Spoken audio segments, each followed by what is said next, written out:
একবার যেই ঘুইরা তাকাস লাগে ঝাকাস, পদ্মা নদীর ইলিশ খাইয়া রূপখানা কি ঝকঝকে বানাস।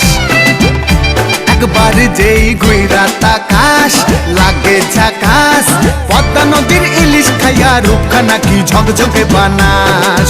ও লালা হো, ও লালা হো, ও লালা হু, ও লালা হো, ও লালা হো, ও লালা হু।